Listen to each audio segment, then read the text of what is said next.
Good evening, everyone. I'd like to welcome you to the City of Warrenville City Council Budget Workshop for October 26, 2015. May I have a roll call, please? Alderman Bevere. Here. Alderman Goodman. Here. Alderman Widener. Here. Alderman Wilson. Here. Alderman Ashour, Alderman Berry, Alderman Davalos, and Alderman Hoffman are excused this evening. Okay. Would you please stand and join me for the pledge? I pledge allegiance to the flag of the United States of America and to the republic for which it stands, one nation, under God, indivisible, with liberty and justice for all.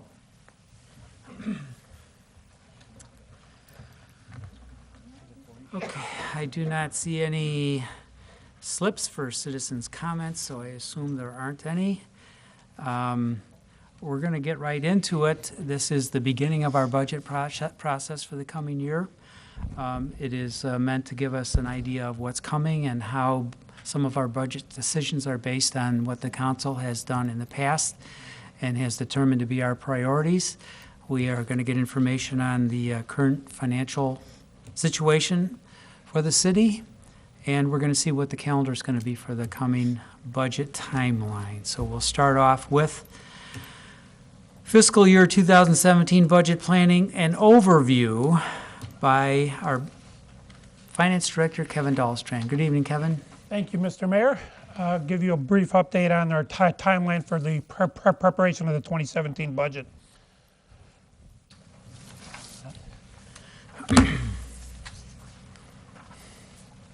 First item, November 16th will be the due date for elected official budget consideration forms.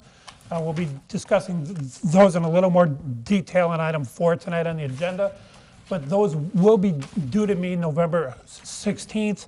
They will then be on the Finance Committee meeting in November, where you as a council will decide which items you want to proceed and which items you're no longer interested in having staff work on.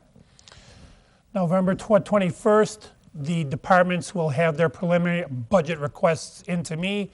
That's when I'll first start looking at numbers for next year and see kind of where we're headed with the things they've planned and the things they're budgeting for. I then have about a month to formulate those numbers into a preliminary budget, at which time the administrator and I will have our first preliminary review of how that looks and how we plan going forward as to what we want to look at and what we need to look at in more depth, both individually and then as a staff altogether. Monday the 25th of January through Thursday, the 28th will be the individual departmental meetings. The meetings will be with the administrator and myself, where we sit down with each of the individual departments. We work through what they've submitted. We look at things to make sure that they fit the plans that City Council has in place and that they make sense budget-wise. And that's also where things sometimes do get pared down or increased or adjusted based on how we see what will happen during the next year. The departmental presentations will begin on February 1st with administration and public works. That'll be done at a city council meeting. The following week at public safety, the police department will do their departmental presentation. The following week, again at a city council meeting, would be the community development department doing theirs. And then on March 7th, before the budget workshop, would be my finance department report.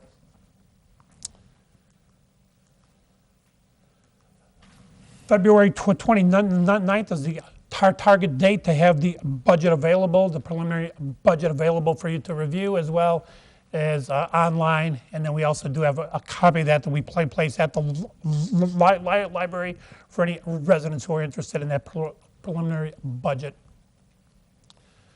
March 12th is a Saturday morning workshop beginning at 9 a.m. Our goal to be done by noon.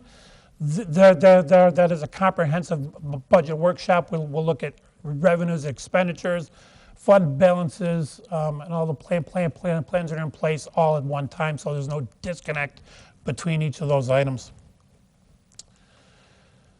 March 14th through Friday, March 25th.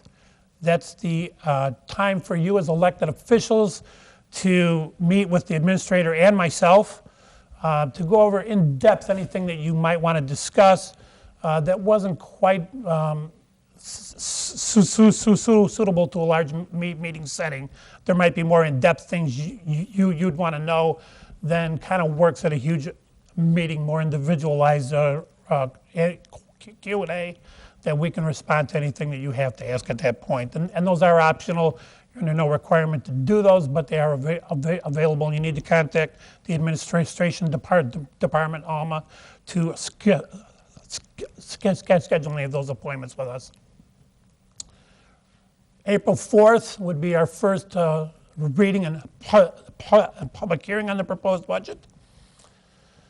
April 18th then would be the second reading and consideration of the adoption. In between that first meeting and the budget adoption consideration, there can be changes made to that as a result of that first meeting.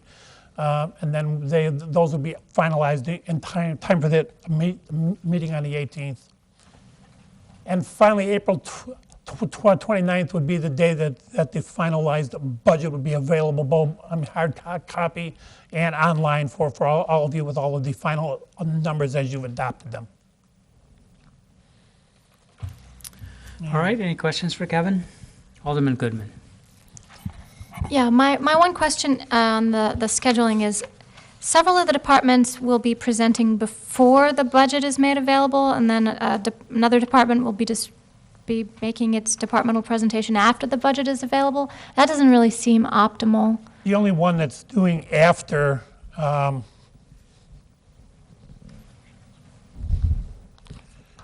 is really only the finance department is the only one that's really after it goes out. I mean, in the past, I know it's very handy to have the budget available in order to ask questions when the actual staff members are in front of us presenting about it. And Sure. the fact that so many, I guess it's 3 or 4 of them are going to be presenting before we'll have the budget document is just not ideal. I know it takes a long time to put the budget document together. I understand that. But it's just, for future consideration of putting together this schedule, that's just my 2 cents. I'd prefer to have the budget document available when they're giving the departmental presentations, if that's possible in We can future. discuss as a staff if there might be a way to make some sort of a change to do that. We'll see if maybe it's something we might still be able to do this year if we can work it out. We'll have to see if we can do that. It is sort of a time thing to get the document out and all the departments done, but we'll see if we can talk about it and see if there is some way to do that. I understand. It's a timing thing. It's tricky, but that's just my 2 cents. It's from a consumer standpoint, using the budget, it's more useful to have it in front of me when the departmental presentations are given. Thank you. Thank you, Alderman. Anyone else? All right, then we'll segue right into the informational presentation on the city's current financial condition. Again, Finance Director Dahlstrand. Okay, Mayor, I'm having some technical difficulties, so hold on one moment here. Let me see if I can get this to play along, which it isn't doing. It could be a real short meeting, Kevin. It could be, because now it's frozen. Fill the time. I'll bet you could.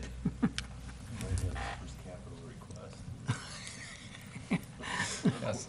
Decision package. There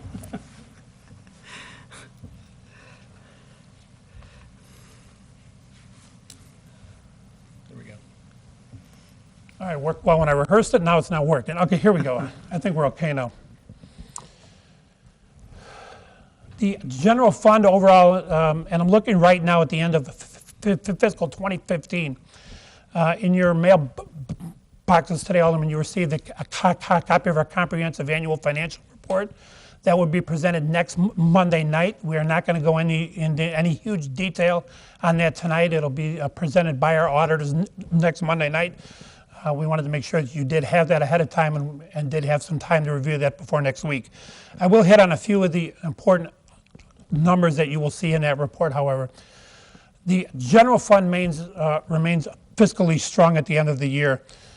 We had revenue growth of a little over 5.4%, $558,000 or so. Expenditures also grew at 7.8%, and then again, that was a planned use of fund balance. We knew that would happen for the year.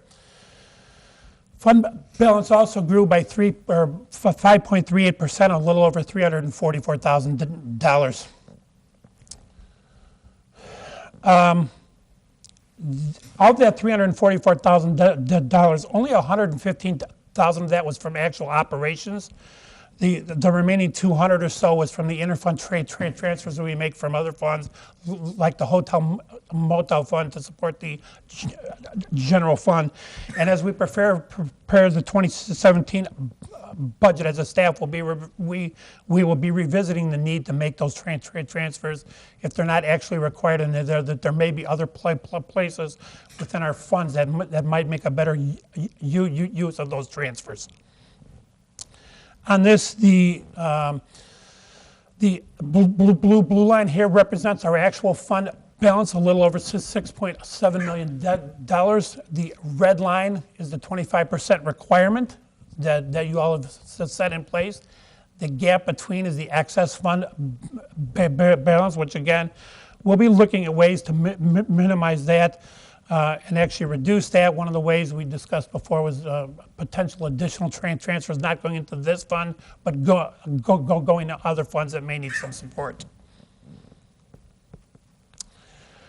So far for fiscal 2016 at this point, revenue is running ahead. It's about $200,000 ahead of budget expectations.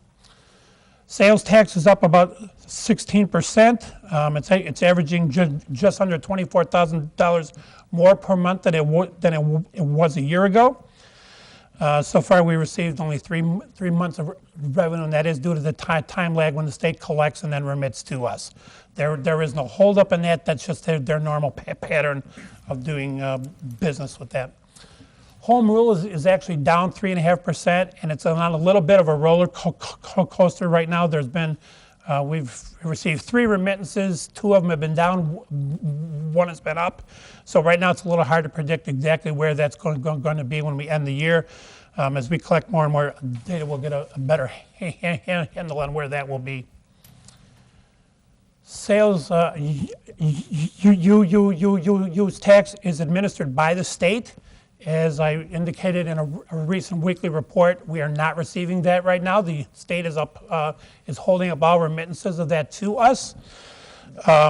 So far, we've only received 1 remittance of that tax at this point. It's being held up, and if they do not remit anything else to us, that would mean about a $232,000 loss in the general fund if they do not remit anything else for this year. Now, there's obviously no way to know if they're going to do that or not, but that's where it sits right now. Is this normally meant to be a pass-through? Right, it comes The state through, collects it and just pass it through, but they're holding it except up. it does have to be appropriated on their end, and that's where the holdup is at this point. There's no appropriation for that on our end, so we're not receiving any of that money. Thank you. Amusement tax right now is up by 46%. However, it is important to note that it is up at this point. We're early in the year. A year ago, there were some venues not in place that were not remitting. So that number will go down as far as the percentage-wise.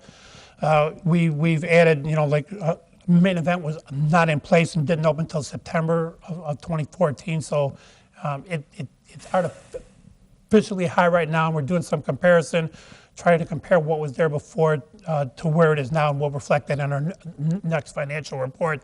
So you're seeing what was there, comparing apples and apples. Telecom tax is down, has been going down for a while. It's dropped actually about $150,000 since 2012, 2013. The effect of that, however, is felt both on the general fund and on the CMRP. So it is having an effect on what's happening in both funds. The effect is a little more dramatic in the CMRP because we are putting a larger percentage of that revenue into that fund. Income tax is up by 12%. The state is actually still remitting this to us, and actually so far this year they are actually ahead of where they were a year ago, both in the number of remittances and the amount of the remittances. A year ago we'd received only 3 remittances, a little over $395,000. This year we've actually had four remittances and $551,000. So they are doing something to help. I don't think it helps a lot, but it is more than they've been doing in the past. If you recall, we budgeted about half of what was originally expected for income tax for this year. We were originally expecting $1.3 million. We budgeted $650,000. Our next remittance will likely get us extremely close to or slightly over that budget figure, at which point then it'll start, I don't want to say extra, but it'll be extra budget-wise from what we budgeted. So we'll actually start to get a little help that way, since they have not at this point decreased any of the remittances for income tax. Food and beverage tax is up as well. It's up by 16%, but again, that has a lot to do with new venues in place that were not there a year ago. Specialties Bakery, Twin Peaks, and Main Event. Twin Peaks has done exceptionally well and is actually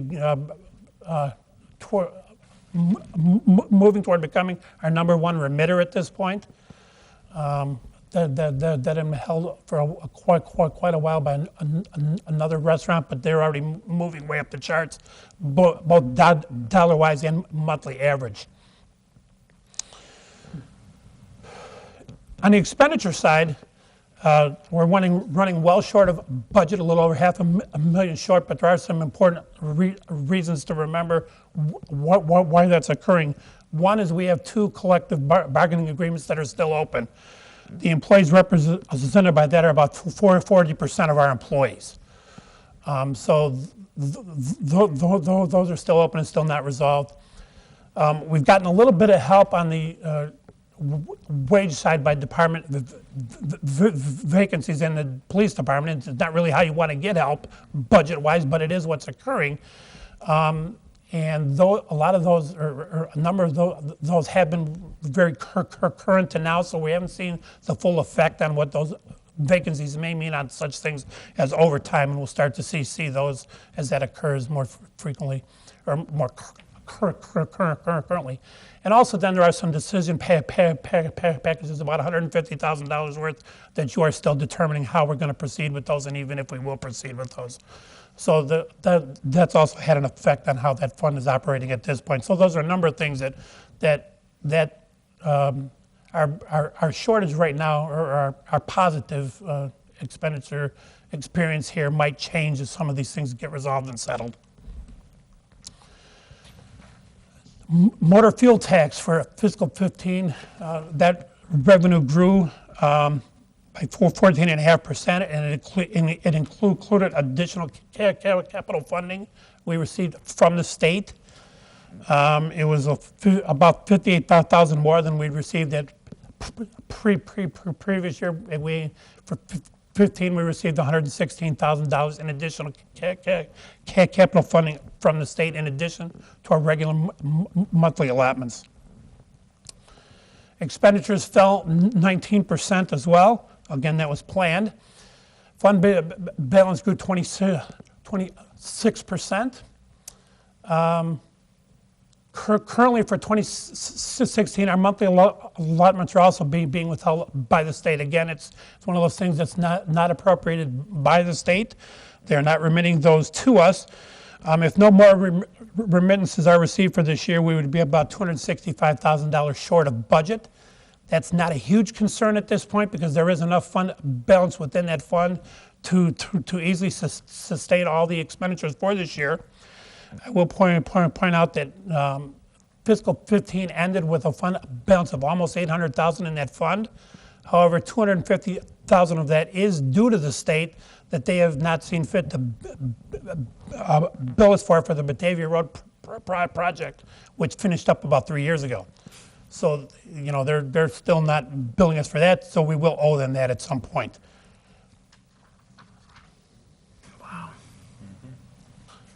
Hotel motel fund grew almost 11%. All 6 hotels finished the year with increased remittances of almost 11.4% on average. The expenditures rose just very slightly, but it was more of the payouts actually occurring on the TAC grants than occurred the prior year. Fund balance grew at 56% in this fund, and that was because of the large influx of hotel motel tax.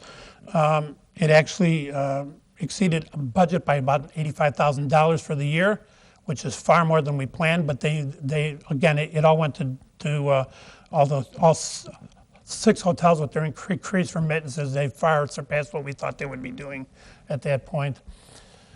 Right now, on our rolling average chart, which you've seen a number of times, it's our revenue here has actually increased about $7,600 per month. So they're still actually on an increasing beyond the end of 2015. All 6 hotels right now are still showing increased remittances of almost 13%. So they're still on the rise. I will also remind you that we are transferring some money out of this fund, $50,000 for this year, into the special projects fund to provide some funding into that fund, which does not have a revenue source of its own. CMRP revenue grew at expenditures grew at 56%. Fiscal year total was a little over $2.4 million. Revenue grew about 1.4%, with the largest increase in there being from the local motor fuel tax, which increased about 8% or a little over $42,000. Fund balance in that fund fell 24%. However, there's no reason at all to be concerned for that. That's part of the plan. That's how the plan works. There will be years where we'll expend over our average, which is a little over $2 million right now, and there'll be other years where we spend below that. Expenditures for this year, as you can see here, a little over $2.4 million every other year so far since we adopted the CMRP has been well below the $2 million mark, which is where our average expenditures are right now according to that plan. Revenues themselves, however, are a little short of that $2 million mark, about $1.9 million in revenue in that fund. Our plan right now is that needs to be about $2,057,000 a year. So we'll be looking at ways to address which is what right now is a short-term shortfall the way we see it. And again, this might be an area where we could do some of that transferring, remove a transfer from the general fund into the CMRP to help deal with that shortfall right now. One of the things we are experiencing right now is that the 2 gas stations near the Warrenville Road Bridge are experiencing some issues from that. Obviously, you got the BP station and the Gas Mart station, which is actually down considerably, but they also then have some corporate issues they're working through as well. So it's not completely the bridge. There are some other issues for them as well. Here's a comparison of the CMRP revenue and expenditures. You can see here this red line has been our revenue. The blue line has been the expenditures. Ever since we adopted the CMRP 2011, our revenues have been exceeding the expenditures, which is exactly what we thought would happen and exactly the way this was planned, until you get into 2015, again, where the expenditures far exceeded revenue. But again, that was planned because there are going to be some years, like I mentioned a few moments ago, where our expenditures are going to be below our average. There are going to be other years where it's going to be above the average, and that's not unplanned. It's working exactly the way we thought it would. Any Right. questions? Questions for Kevin? Alderman Widener. Yeah, thanks for the report. It's very informative. Can you remind me what the definition is of the amusement tax? Like how broad of a reach of businesses get taxed? Sure, it involves participatory sports, it involves, well, not only sports, but participatory events. It involves going to the theater, it might be bowling at main event, any sort of participatory events, or there's also spectator events that's applicable. We actually had one of the restaurants this year had a cover charge to show a boxing match. And they actually charged a fee, and we did collect about $800 in tax on that. Okay, thanks. Is that definition expanded in other communities, or is it pretty much constant according to the definition that we have here in the city of Warrenville? I've not compared them, but I would assume they'd be pretty similar because there's only certain types of events that occur. Okay. But we can certainly look and see if there's any sort of a comparison we can make. Okay. I've got a couple other questions. Go ahead. If I can Sure. go. The state remittance halts concern me. How many, I guess, different things like the use tax are affecting Warrenville, and what's the estimated total right now? And I guess I'm trying to get a handle on what the potential is down the road, because I think we've done a really good job of anticipating what the potential impacts would be for this fiscal year, and I guess I would be of the opinion we'd want to do the same thing in next year. Absolutely. Right now, there are only two revenues that we receive that are affected by the state withholding the remittances. As I mentioned before, it's the use tax and the motor fuel tax. The combined effect of those, assuming they didn't remit any more for the year, would be about $500,000. Now, again, that's between two different funds, and that's assuming that they didn't remit anything else for the year at all. Okay, Mr. Coakley has a comment? I wanted to add to that response that Finance Director just gave. There is nothing the state has done that has reduced or diminished the amount that is to be remitted to the local governments. But the fact they have not adopted a budget or appropriated any revenues for this year, they can't remit those amounts. So they're all being collected and being held somewhere. Now, I'm going to go further. We're all under the, I don't know any other word, but assumption, and we have to be careful there, that they'll all come to a point where they have to adopt a budget, and then they'll start returning those or delivering those revenues as they should be. This is different. I want to differentiate between that and what was at least stated in last February and March, where they were going to reduce the income tax that was going to come to the local governments. That is a continuing appropriation, so that money's still flowing and it has not been reduced. Money they weren't going to touch can't be sent to us because it hasn't been appropriated. So I'm sure that really makes it clear for everyone. But this shouldn't be a long-term issue. At least at this point, we're not aware that there's any long-term issue involved. It's just a temporary holding of money until they appropriate. Okay. Mr. Mayor? Alderman? Yes, the CMRP loss in revenues concerns me, or the rise in expenditures, and I just wonder whether that could be because we've added more capital and maintenance projects as we've gone along. Because as I look at the line, it looks like it's gone, consistently ticking upward since 2011. And I guess I just wonder, this has been we kind of have a short history on this fund, and I just wonder at what point we augment it with, say, additional funds from hotel and motel tax, percentages, or that overage gets pushed into there to help cover any potential shortfalls.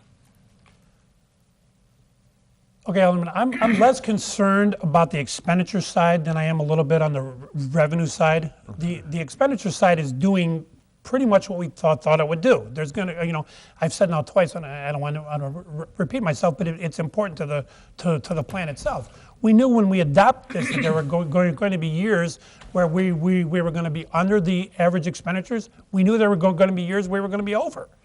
And I think that's exactly what we seen here. I mean, we've gone 1, 2, 3. We've gone 4 years where we've been well under our average of what we assumed it would be as part of the plan. 15, we went over. I'm not concerned about that in any way at this point. I am, however, a little bit concerned on the revenue side that we are falling a little bit short on that.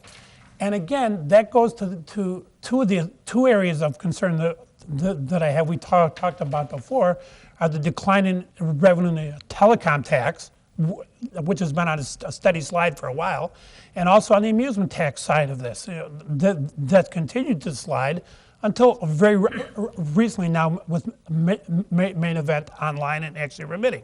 So that may recover part of our deficit there, which is about $145,000. But again, we don't have enough history on that to know for sure how much of that we will recover into this. And which is why I suggested earlier that we may revisit the idea of transferring more money into this instead of the general fund, which has excess fund balance, into here that may need a little help, at least in the short term. One more question.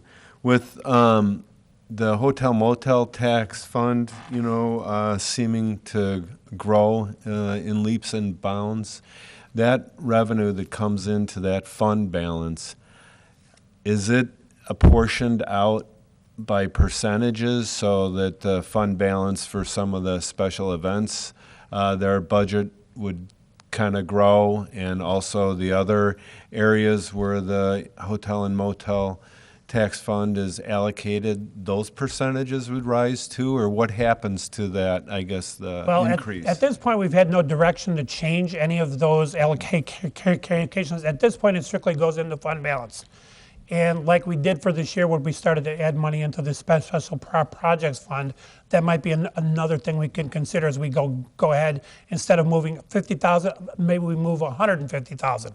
But we do have the ability, and you as the city council has the ability to decide what we do with the excess fund balance within that fund. And you may want to revisit other areas besides just transfers as well. Okay, thank you very much. And again, thanks for your scrutiny of the budget. It seems like we're in very healthy hands with your perspectives and your work with the fiscal holding or the financial holdings of the city of Warrenville. So thank you and your staff. Thank you, Alderman. Alderman Wilson. I just have just a question. Has there been any resolution or a reinstatement of that climbing wall that used to be at Lifetime Fitness? The climbing wall at Lifetime Fitness was previously run by Vertical Endeavors. It is now run by Lifetime Fitness, and now remitting some amusement tax to us for that climbing wall. Oh, okay, thank you. Good to hear. Back online. Alderman Goodman.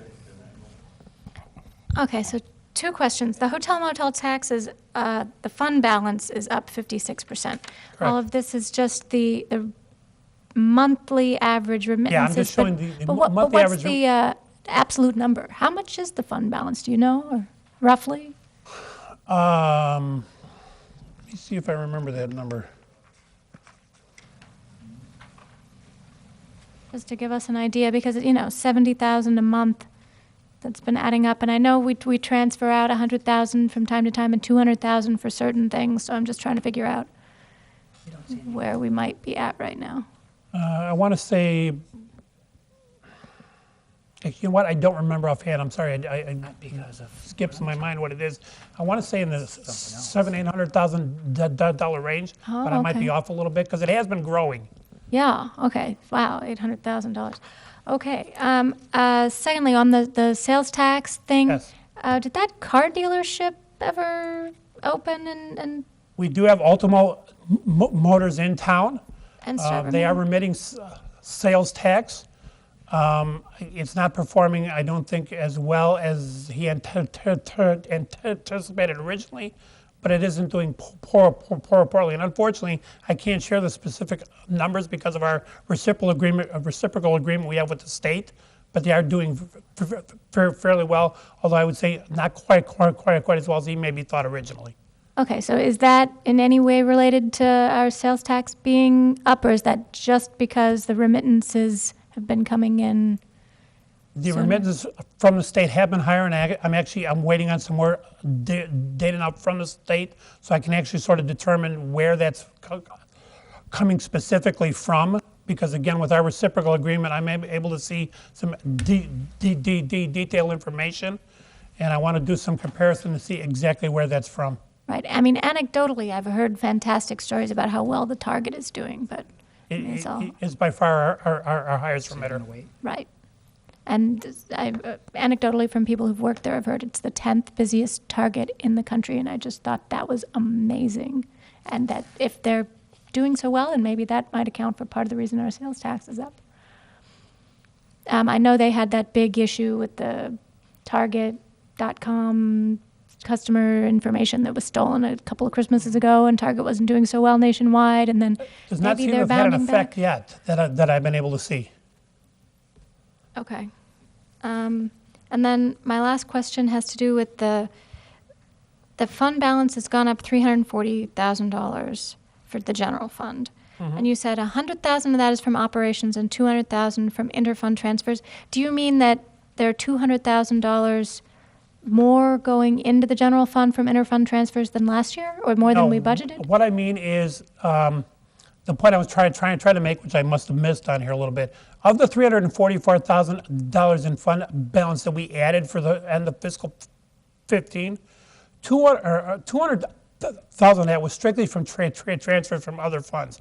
Meaning, had that not occurred, we would have only added about a third of what we actually did add, which makes me think that we may need to rethink our transfers into that fund, since we already know that fund has excess fund balance, and it may not need those transfers in from the other funds because operationally it's supporting itself. Right, I understand, but the $300,000 figure is a year-over-year figure, and last year we were doing the $200,000 transfer from the hotel motel fund. $300,000 is strictly the amount that we added at the end of the fiscal year. It's not a comparison figure. I see. It means that for fiscal 15, we had $344,000 more on the revenue side than we did on the expenditure side. Okay, And of that 344, 200 is our transfers in, which again, we may need to revisit, leaving the remainder of that as what happened from operations. Okay, that makes it much more clear. Thank you. Welcome. Okay, anyone else?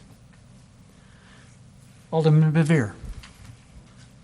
When we get our books, the police payment for their pension, is there going to be like a area where we can identify that, or is that something that's kind of put in the back? No, it's in the financial report. We will hear about that probably a little bit next week as well. But our funding percentage did go up in that fund again as well, so we are making some progress. It's not as fast as we thought it might be, just largely due to some actuarial assumptions and some changes that were made on how that stuff is reported. But we are still making progress. We're still funding it beyond what we're required to do, as you directed us to do. So we are making our required payment, and we're making additional payments into that fund as well still. Okay, thanks. Okay. Thank you, Kevin. Well done. We'll now turn it over to Administrator Coakley to talk about the FY 2017 priority focus areas in alignment with City Council adopted plans. Which is very important. So, John?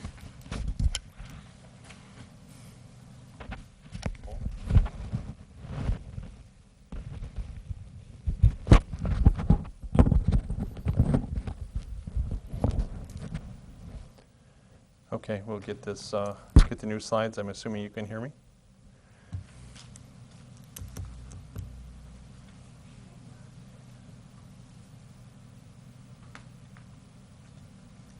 We don't rehearse this, I swear.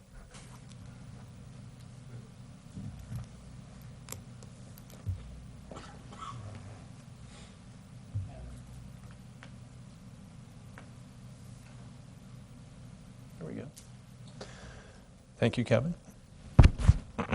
Excuse me. I wanted to talk a little bit about how the coming budget, as we have in past years, talked about how that relates to the plans that you all have adopted, the City Council has adopted through the years, and talk about a few other issues that kind of support what the Finance Director was just talking about. So my talk is about allocating the resources that put plans into action. That's what the budget is all about. Budget aligns resources with the plans, the council vision, the values, what's adopted from the community input, from the council, to allocate funds to existing services, of course the personnel that provide those services, legal obligations, things that we have to pay for pension funds or other commitments that the city has to make, and capital projects. That's kind of a very broad generalization of everything that we do in those 3 bullet points. And then the plans, what the council has, or the city staff has brought forward in the form of decision packages for a new budget year, new projects, new services that may be initiated through a lot of different actions. And the budget should be implementing the council adopted plans, again, as I just said. Addressing the community needs, what the citizens want. We've been gathering input from the community for a number of years, starting with the neighborhood dialogues, the more recent community survey, the input process through the economic development and strategic planning processes, some sub-area planning. I know I've skipped a couple of those processes, but there's been a lot of input leading up towards what the council has adopted over the years. The budget should support the council adopted initiative programs and policies, and it also absolutely should be a transparent communication of the activities of the city. So someone can go online or look through the budget and hopefully understand or know enough to ask more questions to see what we're doing with the money that's collected from taxes. Talking about the plans, the most recently adopted plans, and I'm not diminishing the value or importance of all the other plans, the bike and pedestrian plan, the sidewalk plan, many things that have been adopted over the years. The most recent, the 2015 strategic plan, was just adopted at the end of the last fiscal year. These are the 6 goals that were under that plan. I'm not going to read them. They're right up on the screen, and of course that plan is online, along with the economic development plan that was just recently adopted. And I bring these both up because they're already in some ways being implemented. There is some activities going on. You'll see more coming up in future weeks. And next year's budget will as well be very much tied to these broad-based plans. This is the goal statement, and then there's many objectives under the goal statement in the economic development plan. And if you notice and you recall just a few months back, the strategic plan, number 1, and these are not in rank order, by the way, but the first priority that is listed of these 6 equally important priorities is economic development, and then the economic development plan takes it from there, the same goal, and then all the objectives on how to achieve that. So those plans are separate, but they're very much tied together, and the process led towards the development of these plans was all done together. I like to call laying the groundwork for next year is what we have done the current year, fiscal year 2016. Every year, hopefully, is working towards what's going on with the next one. As I just mentioned, the strategic plan, the economic development plan were adopted in 2015. During 2016, we've begun the process to implement them. Some of the things that have not yet happened with the strategic plan, we have money budgeted in this fiscal year to continue the project management. As you may recall, we had a firm that did that for us for the 2007 plan. When that plan was completed and this new strategic plan was being implemented, we ended the relationship with them. Staff is evaluating whether to do that in-house this time from what we've learned and through some modules we can purchase, or whether we would have the council again approve an agreement with an outside firm. That will be coming forward. We want to make sure that we're tracking and monitoring the progress, not just taking steps, and we're going to be able to report on how we're doing for the council and the public. Economic development plan, you see some of the results around town, some initial things. The Musselman development next door virtually, and just the sub-area planning process in the southwest area and the potential TIF 4 whole process. There's a meeting coming up this Thursday. Are just some of the many steps that are part of the economic development plan and the process in the works. Public Works study was finally, the report was completed. The work was done last year. The report was completed and presented this year. And as you know, that's on hold until certain things transpire, although there is some interim work that we're looking at. Compensation philosophy, phase 2. I put an asterisk by that because that's one of the decision packages that are still on hold. From a staff perspective, we anticipate that would be released, but that's not a done deal. That's up to the council to decide. We'll talk about it next Monday again. But should that move ahead, that would be the next step in that process. There are, I would call it 3 phases to accomplish that, and the third would be in the fiscal year 2017. Enterprise Maintenance and Replacement Plan that was recently, semi-recently enacted, and it is being used by staff to do the maintenance and replacement, making sure the funding and the planning and the capital improvements are there for all the long-term of the water and sewer funds, or water and sewer systems. TIF 3 projects, the Musselman redevelopment, of course, I just mentioned that. Those are major things going on. There's also at least the groundwork for the redevelopment of the Wangren and Johnson properties on Batavia Road near Warrenville Road. The demolition should be happening shortly. I think that's scheduled for another week or 2 from now. I didn't mention specifically the work going on right now. I just mentioned it about the Southwest District sub-area and potential TIF 4. That certainly is a lot of the groundwork we're laying here. The slide was getting a little busy, and I'm going to talk about that again in just a moment. And of course, there was significant infrastructure and utility work going on this year. Warrenville Road is primarily the county and not ours. We have some things going on there. Anybody that drives around town knows that Williams Road has been under construction, and this last season there was a lot of, we almost forgot about the resurfacing and utility work going on because the bridges were such a big thing going on in town. 2017 major focus areas. Again, these are not an end-all of what you're going to see in coming attractions in coming months for the budget, but some things that will be going on. Economic development, continued TIF 3 development projects or work towards development. You'll certainly see Musselman CCRS number 1 with David Weekley Homes under contract now, and potential TIF 4. That it does, well, you'll hear this this coming Thursday and at the Community Development Committee meeting in a couple of weeks. The consultant has determined that it does meet the qualifications for the state, but there's a lot of steps for the council and the staff to take before we get towards that final approval. That's up to the council to approve the next steps, but these are things that will very likely be going on in a big way next year. Capital projects, there's still we don't want to forget the Route 56 enhancement. We've been waiting for approval for the ITEP grant items that will help to aesthetically and to make it more of a community focus. Some things have been completed with the Route 56 project. Other things are yet to be done, and we're just waiting for their final approval, such as a monument sign for the community, actually electronic message sign, and some of the monument signs that tell people that they are in Warrenville, some of the enhancements to the bridge, bike racks and other things.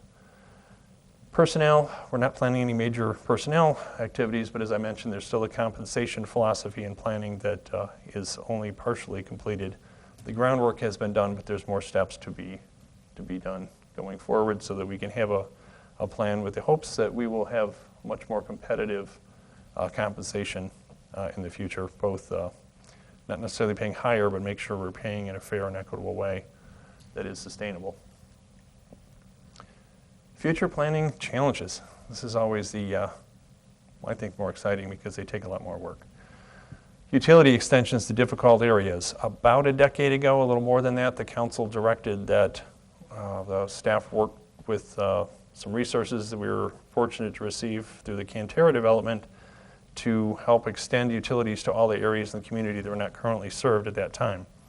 There has been a very large amount of progress made towards that end. There'll be some more projects next year to extend the utilities, but there are areas of the community that it's very difficult to serve for economic reasons and just because of the geography. It's not a large percent of the community land-wise or population-wise, but in coming months, the staff will be before you to talk about those areas and how you want to address those. Warrenville Road, we're still working with trying to work up a proposal with an expert out of the believe it's the Houston area, who has a lot of experience with permeable paver roads to try to see if we can address the rutting problems. So stay tuned. This is going to be a long-term infrastructure project, and it's going to be a long-term to figure out the solutions that will be sustainable for that road. Point Oak Drive, I brought this up last year. There's discussions that ebb and flow through the years from the residents of that area. It was put in as a private road. I believe there's 8 houses that actually are on the street, and there's the question of whether the city would be able to help them and somehow with payments make it a public street at some point that could be maintained by the city. But there's a lot of work left to be done on that. It's just something to kind of keep in the back of your minds. Potential jurisdiction transfers, depending on some factors. Right now, as you're aware, the roundabout has not got funding, so it's not going anywhere. Should that transpire, part of the agreement with the county would be that we would take over part of Warrenville Road from Batavia Road to Winfield Road and River Road. There's some things in those agreements that trigger payments of the path. So again, it's not anything imminent. There's nothing going on with that right now. In fact, with the status of the roundabout, these may be something we're talking about 10 years from now or not.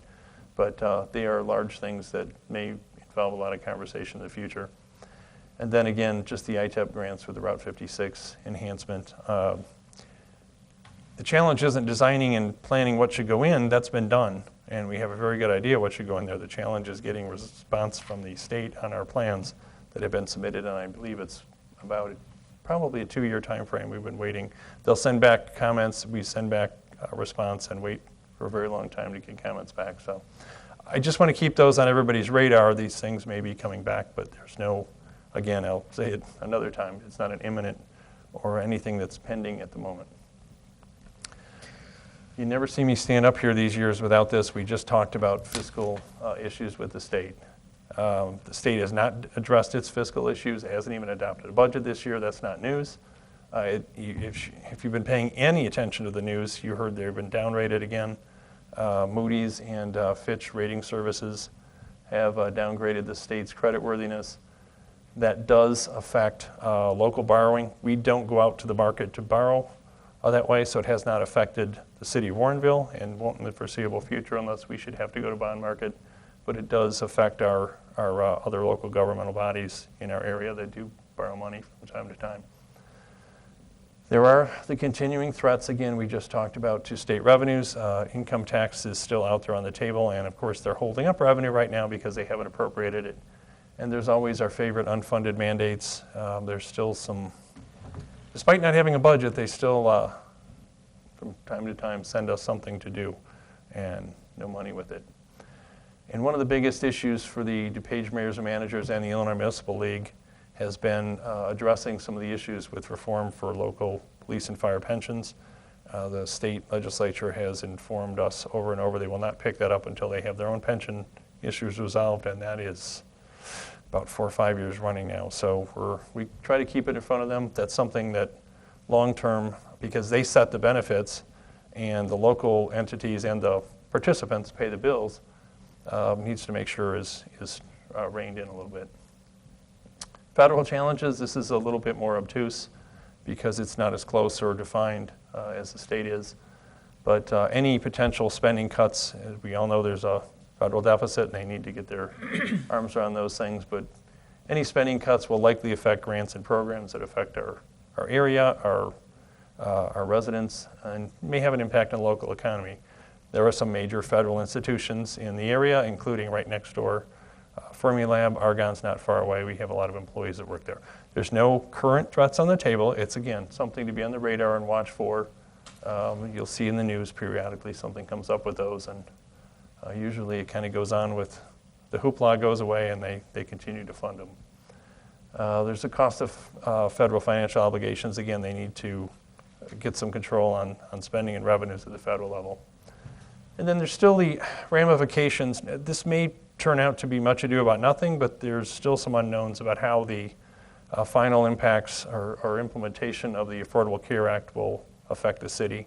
Will we be designated as a Cadillac health insurance program where there's some costs and fees, or will we simply be in the mainstream? That is yet to be known because it hasn't been implemented. but we are working with our, now with the pool and with our staff to monitor those things, and we'll bring them back. Again, just things to be aware of. There's nothing in front of us at the moment, but I think it's better to give you a whole picture of all the goods, bads, and otherwise, so you know what may be coming. Good news, this is the second quarter of DuPage County, from Choose DuPage, the Economic Development Indicators, and I'm told that in a couple of days the third quarter will be out, but that was too late for our meeting, so certainly go on the website and if you wish, Choose DuPage and check that out for yourself. But sales tax is up across the county, just as you heard locally. Across the board, our sales tax revenue is up, so it's right in sync with that. I think that gives me some confidence that it's not just an aberration locally.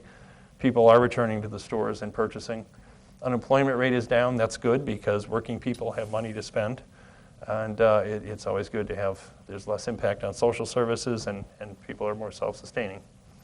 The office vacancy rate, it shows the arrow up. It's up 0.1% from the quarter before that. So it's not a dramatic change across the county. There are just some buildings, including in our town. The International Building is still empty because about 5 years ago now, they moved down the road to Lisle. Other firms have moved back to Chicago for some reason. 20 years ago, the trend was to move out to the suburbs, build these big headquarters, and somehow they decided they missed the city and they all moved back, or many did. I'm exaggerating a little with all. And the industrial vacancy rate is about neutral to where it had been. There are vacancies, but as the economy picks up, those should all start to fill in. And I would anticipate even, there's, in our case with the International Building, there's some reasons that is held vacant. The owner has a particular interest in maintaining it, and Navistar still has a lease through for another year. So he's getting the rent, and there's no reason to really cut the rates and try to just have the building occupied. You saw some of the other vacancies a few years back at the same intersection of Ferry Road and Winfield Road. Those buildings were taken over by new owners and they were quickly occupied. So I'm not concerned once there's a push from the ownership to have that building reoccupied. I think it will happen. That will also have some minor but measurable impact on the DuPage County vacancy rate because that is several 100,000 square feet. Overall, the next year, from what we can see standing here today, our next fiscal year looks like it should be positive. That, given everything locally, we have strong fiscal reserves. In fact, they grew. You all have been doing a good job of trying to put some of that money towards other liabilities like the police pension fund and spend it down a little bit. And still, our revenues came in slightly higher and added to the fund balance. The budget is balanced. It will be balanced again. We have new businesses coming to town. Those businesses come and businesses go. We have had Hardee's recently closed, and there's some others that may come and go. But overall, we've had some new businesses open that have generated more revenues than their predecessors, as Kevin was just talking about. So those are all good things for a healthy, vibrant community. We have economic development efforts that are, lost a bullet point there somewhere. These are two separate things. The city has economic development plan and efforts that we are pursuing actively, both trying to work with some businesses to pursue some actual development realities and also to get some tools like a TIF and a better sub-area plan to help foster and promote development, spark some new growth. Right now out in the southwest area, but also in the Old Town area with TIF 3. The next point is the growing economy. As you just saw on the Choose DuPage site, the regional economy is growing.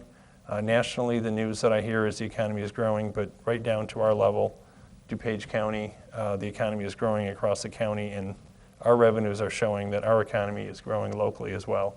Those are all good things. If left to our own devices and we didn't have to be concerned with the state, I would be far more enthusiastic about our prospects. We're doing well, and everything is strong here, and that's a very good thing. The concerns are fate is certainly a concern. State and federal impacts on the local economy, the state more than the federal government at this point. They need to just do what they need to do and get a budget adopted, and then we'll all have clarity on what's going to happen and we can adapt to it. I'm not overly concerned about what they may do. It's this limbo period that is causing everybody the most angst, as we've discussed. I always list competition with other communities. As I talk with some of my counterparts, businesses move across borders pretty freely. We don't have sales tax sharing among municipalities. Something goes on our border or something in our town goes on another town's border. They share the impacts. We get the money or they get the money.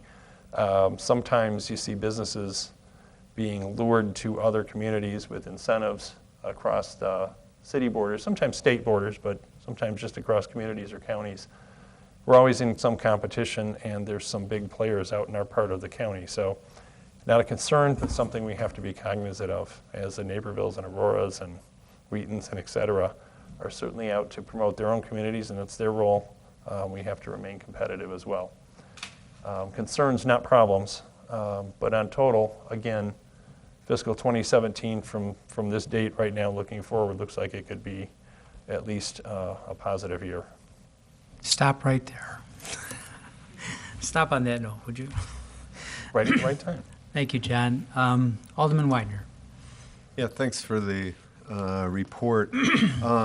With the conditions, the financial conditions for 2017 looking positive, I wanted to go back to a look at the current fiscal year, and it appears as though things look equally as positive as the upcoming fiscal year, and I just wonder whether or not there should, if there's any signals with either you or Director Dahlstrom regarding the decision packets and the support from a fiscal point of view as far as carrying forward with those.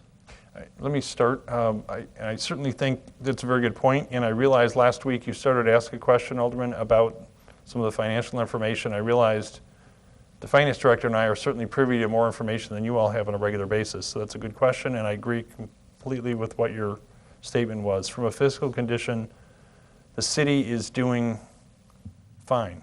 I want to say well, but we're doing fine. We're slightly across the board in the general fund, and Kevin will chime in if I miss something. We're doing better than what we had anticipated and budgeted. Except for the state withholding some revenues in other funds, we're doing well in other accounts as well. Across the board, we're doing well as a city. We're doing fine as a city. Okay. But the state's withholding some of the money. They've got it set aside because they can't pay it out. My understanding is, though, that we've anticipated the state holding back that money so that yes, it's not going to come as a surprise and that we're well prepared for it in the current conditions and what we forecasted in the present fiscal year. That's correct, and that is why I was recommending that we go ahead and release the decision packages for this year. I know that you have different opinions. We'll talk about it more next week about some and this one or that one, but that is a correct statement. We also accounted for the income tax to be reduced, which did not happen, at a much higher amount than the total loss would be of the use tax. The number the Finance Director gave of $230,000, if we didn't get any use tax this year, is approximately a third of the amount we reduced the budget by for the income tax. So if that follows, then we will be doing better than what we had projected if things were bad. Okay, I have a couple other questions. I think that was an affirmative statement. With regard to Point Oak Drive, has there ever been any kind of, I don't know how you evaluate these things, but I just thought occurred whether or not that would be grant eligible in anyone's mind for any improvements. And I just wonder whether or not, well, I'm sure staff is looking out for it, but I just wanted to see if we've come close to identifying any grants that might help that situation. We have, I'm not aware of any road grants because it's a private road. Until it would be a public road, it would likely not qualify, and it may not qualify for the normal road grants because of it's not going to be qualified as an STP road, or the other one escapes me. The volume of traffic and the status of the road, it's just a residential street. It's not a major arterial or a minor arterial, so to speak. We have tried to be as creative as possible working with the residents and looking at even that's one of the areas where water and sewer utilities were not extended because we don't have right of way. So we're looking at how we could combine the road project possibly and the extension of the utilities with some shared input from the residents. Nothing is set in stone. It's all been conversation as those things have gone on over a number of years. Trying to be creative with that. if there was a hope for something in the future that doesn't exist now for the grants, it might be in the utility extensions, but that's kind of a long shot. There's nothing given at this point. So we keep our antenna up, but we don't have anything for that project right now. Okay, and then going back to the slide that I think it's titled the 2015 Economic Development Plan that you had up there, it states that to enhance the city's tax base, support the growth of businesses, increase local shopping and dining opportunities, and diversify the city's labor market. And I just wonder how we get to that. Like, those are identifiable subjects that will help us further our economic development plan. Do you see a way where we could actually be proactive in each of those categories and identify projects possibly? Like, take the situation with dining opportunities. You know, there's other municipalities that I'm aware of that have done certain incentivizing, created incentives to draw in restaurants or something like that. If that's our desire, would it be good to establish either a committee? I don't know if it would be a committee or whether it would be in the community development office or somewhere to identify how we get those improved dining opportunities rather than reacting to, you know, something like a restaurant at a location that may not do so well. We know that, but we, you know, oblige it on the, you know, because it's got a right to be there. But if we, you know, studied it ourselves, we might get further along with our economic development plan and also kind of identify subjects for increased local shopping. You know, what are the steps that we could see where we could list some things out that we could agree on and pursue as a council so that we're pursuing those rather than waiting for them to arrive, you know, because sometimes when they arrive, it's not always in the shape and form that we you know, like to concern ourselves with. So, and the same thing with, you know, housing options and those kinds of things. And I just wonder, as we move forward with future budgets, if you see any way we could do something like that. I can give you some of the response now. I'll tell you, it is a process, and everything isn't ready as you're describing now. Those are future steps. There are objectives there's a number of objectives below this goal. The economic development plan, different from the strategic plan, has very specific objectives written, and there is some progress towards developing the action steps under each of those. We stopped short of that. It was becoming overly burdensome writing out we were starting to staff lay out the entire plan before we even had it adopted. The community development director has some of those action steps in draft form, and as far as I see, it would be the economic development work group. There's two council representatives, the mayor and Alderman Ashour, that work with staff to vet and review things and then make recommendations back to this body, to the council, that would work on all of those items. Those are certainly all in the mix of the things you were talking about, but we do need to, the whole idea of the economic development plan, the goal, the objectives, and the action steps is to become proactive, where we have been largely reactive historically in the community, waiting for someone to come in. If they qualify, we're excited. If they don't, we move on to the next one. Sometimes they're successful, sometimes not. Cantera was the exception, and that was really driven by a private entity coming to the city and then partnering with us that helped guide us towards that. Certainly a lot of work and a lot of great achievement by the city, but that was the major proactive activity in economic development. This is taking steps towards that so that we can not just be ready waiting for development, but actually take some proactive steps. So, yes? That's the answer. Okay, it would just be interesting to see, you know, that furthered with decision packets and, you know, kind of ideas generated rather than just reviewing and vetting those that come to us. And then, Can I add one thing to that, please? yeah, sure. I'm sorry. It just occurred to me. One of the things I mentioned earlier is a project management. That process, as much as we all love to go through the process, it's kind of like a Gantt chart, if you remember, for a construction project. It will help to clarify what those steps are, because we need to list the action steps, the objectives, and then the time frame to accomplish those. Sometimes time frame changes for some reason or another. That's okay, but at least we're tracking those, and then we can report those out to the council in a much clearer manner. Right now, it's a little bit more vague is the mix of things that we're working on, but that will help along with the things that you're asking about, Alderman. Thank you. And then my last comment regards the slide that you put up on future planning challenges. I know there's a engineering study for sidewalks along Route 59, and I think as far as economic development goes and the future of our city, adding that as a future planning challenge, I think would be something that the entire council would agree on, since they, had agreed to the engineering study on the sidewalk. So I'd like to see that furthered so it, stays, kind of in our target zone. Oh, So, well, I thank can't you. go in the right direction on this. I was actually trying to go back to a slide that might actually be something that would be possibly more active in next fiscal year too. I agree with you. I did try to qualify. I know I missed some things. That's a very good point. That's a major undertaking to start that design this year. That'll be coming back the current fiscal year. I missed that. I knew there was things I just wasn't covering, and I knew it. And thank you for reminding me that was a major undertaking that our senior civil and engineer has been working on. I would anticipate that will not just come back to the council for acknowledgement or approval, but it will also be some things we need to start working on towards capital projects for the future. Thank you. Okay, Alderman Wilson? I got a couple questions, just about the Route 56 enhancement projects that were decision packages, and they were all put into the budget, was it 2 years ago now?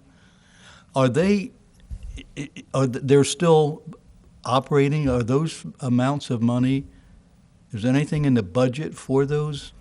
I guess I'm not clear about these that have been carrying over from year to year that have not been executed because we're waiting for funds. And you mentioned about doing those Route 56 enhancements. Now, they're going to come back then again to the council as decision packages? Have we already approved those? What's the funding for these? John? Typically, if they have been, we've got a mix of those. Typically, if they have been allocated in the budget and already approved, and this is under an agreement with the state, they're in the budget and they get reallocated. They don't actually carry over where they just sort of float from year to year. They have to be reallocated in the budget. But something like those projects would not come back in a new decision package because the plans have been, at least the general plans have been approved by the Right. council. Specific expenditures, as anything over $20,000 has to come before you for approval, and most likely have to go out to bid as well. Okay, so when we plan for 2017 budget, then we would be reapproving those, or putting those in that budget, Yes. Correct. okay? Okay, that takes care of that. The other question I have is, we have quite a few new homes being built here, and I know the tax income is delayed a couple of years. What kind of effect are we going to have on both Herrick Woods and Musselman project with a number of units?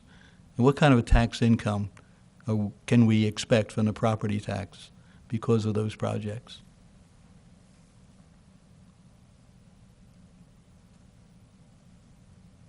That you were going to answer the question. I think those numbers have been estimated. I don't have them in front of me. Herrick Woods is being built, so that's a Yes. reality that they're going to get into the tax assessments, and as soon as the assessor puts them in their books, then we will get revenue from them. And whatever the EAV is for those, we get about 9.5% of that tax revenue that comes back from the total property taxes. It should benefit everyone. We'll have to get that number and bring it back, though, exactly. And when Musselman builds those homes, now that is in a TIF district, so that revenue will all be remaining in aside. TIF 3 for the remainder of that TIF time. So that would be 100% of the tax levy because it was a zero value property. Once they actually take ownership of it and it goes on the assessment books. We can get you the projections for both. Herrick Woods will be much more solid projection, less projection and more reality than what Musselman will be, because that's still a projected, nothing sold yet, but we can bring those. Well, I know the Herrick Woods one is available. I've seen it in the past. Yes. There isn't a projection for what tax revenue we Yes. would get. I just don't know what it is offhand. Right. Okay, so, but we will have that. That'll be in the projections and in the, when we Yes. start getting more serious about Kevin has made a the- note of it, and we will bring that back to a future meeting. Are you looking at other revenue from those residents or just the property No, tax? just property. Okay. I mean, you know, there are other incomes I assume that we get also, but just the property tax. The only other question would be, how are the businesses? Do you still meet with them periodically? Aren't the mayor and some people meet with the businesses on a normal basis, Mr. Mayor? I think Ron has been doing some of that outreach. We have pretty much discontinued that. It was in cooperation with Choose to Page, and we lost our contact there, so that program sort of dissipated. But Ron has been doing it on a regular basis on his own, and I'm sure he could give us a report of what he's done in the last year or two, but I have not been involved in that recently. If I could add to that. We did, our Community Development Director and I did a more intense meeting with the businesses on the south side of Deal Road over in the Target area when some of the, in the little strip center that some of the businesses were closing, to go out and find out, make sure there was nothing we were doing wrong, what could we do to help, and advise them on some of the potential changes that were coming in the future, such as a potential possibility for a Deal Road additional turn lane. They were very enthusiastic about that. There hasn't been a wholesale meeting with businesses except as needed if something comes up or we see there's an issue. Usually Ron will reach out to them and talk to them, but there hasn't been the time to really allocate to going out and doing those more focused visits. The one exception is, of course, with all the hotels and some of the restaurants that have chosen to be part of the hospitality group that meets quarterly at the City Hall. There's very active participation from all the hotels and some of the restaurants, and we do get a very a good dialogue with them to keep track of how they're doing. So it depends on the sector that we're talking about, but across the board and going out and trying to meet with every business that the mayor and the community development director did a few years back with Choose to Page, that has not been reinitiated. That takes a very large amount of time, and we haven't been able to allocate that much to it recently. Okay, thank you very much, and thank you for this. It's very, very interesting. Okay, thank you, John. The last thing, if you'll notice, there's a note on solicitation of city council budget input. It's pretty clear what that process is. If you're interested in having any decision packages brought forward, there's a timeline provided for you also, and the details of how you can accomplish that if you're so inclined. John, do you see any need to add to that other than what's in the written report here? No. Well said. Mayor, I will add, we do have some blank forms here if anybody Okay. is interested in those tonight. Otherwise, you could always reach out to me by email. Email me, and I'll make sure they get into your mailbox here at City Hall for you to complete as well. Excellent. And if you need staff help, feel free to contact staff, and we can help you complete these forms if Good. necessary. That's also in the report here. That offer is outstanding. Okay, anything else? Any other questions or comments on where we're going and what we've got tonight? Otherwise, I think we're done. Thank you. We're getting I there. move to adjourn. Okay, see? Second. Motion and a second. All in favor? Opposed?